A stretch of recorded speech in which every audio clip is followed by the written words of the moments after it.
Part 2 Climb Day.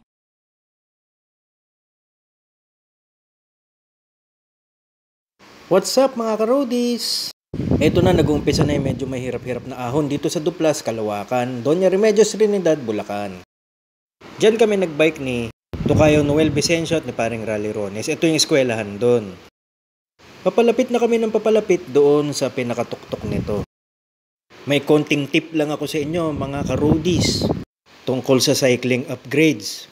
Yes, marami tayong pwedeng i-upgrade sa bike natin para gumaan at para tumuli ng konti. Isa na dyan yung pagpalit ng malaking pulley, pagpalit ng group set from 11 to 12 speed. Ano ba advantage niyan?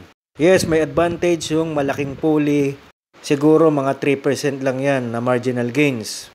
Pagpalit ng group set, mga ka-roadies, ito lang ang masasabi ko sa inyo. Kung 11 speed ka na at gusto mong magpalit ng 12, konti lang din ang maitutulong yung 12 speed. Lalo na kung halimbawa naka-Di2 ka na Ultegra at magpapalit ka lang ng bagong 12 speed na Ultegra na Di2 rin, pag-isipan mo munang mabuti. Dahil konting-konti lang ang maitutulong sa inyo yan. Ang isa sa pinakamagandang upgrade ay number 1, bike pit. I-position mo tama yung bisikleta mo sa'yo. Di mo kailangan gumastos, pag-aralan mo na lang yan kung paano mag-bike pit. Importante dyan, saddle height, saddle position, cleats position. Ano ang advantage pag naka-bike pit ka? Tumama ang pit ng bike sa'yo, mas magiging komportable ka at mas gaganda ang padjak mo. Dahil maganda na ang position mo sa bike. Isa pang upgrade is upgrade mo yung ensayo mo.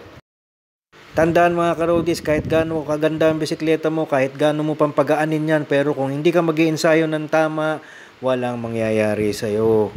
Gaya nito, ahon yung pinuntahan namin. Kung hindi ka mag-iensayo sa ahon, hindi ka mag-i-improve kahit gaano pa kagaan yung bisikleta mo. Kung makikita niyan si Paring Rally, alloy lang ang bisikleta niyan, pero lintik yan, umahon. Tingnan nyo, iniiwan na kami. Lumakas siya dahil sa tiyaga mag-ensayo. Malaki ang in-improve ni Paring Rally, lalo na sa ahon. By the way, malapit na kami doon sa tuktok dito sa Duplas. Pagdating doon, babalik na kami. Dahil meron pa nga isang peak ito, pero hindi na namin pupuntahan yun dahil medyo pangit ang kalsada doon. Okay na dito sa unang tuktok nitong Duplas. Siyempre, pag na-bike pit ka na at tumama ang pit sa'yo ng bike, gaganda ang posisyon mo sa bike.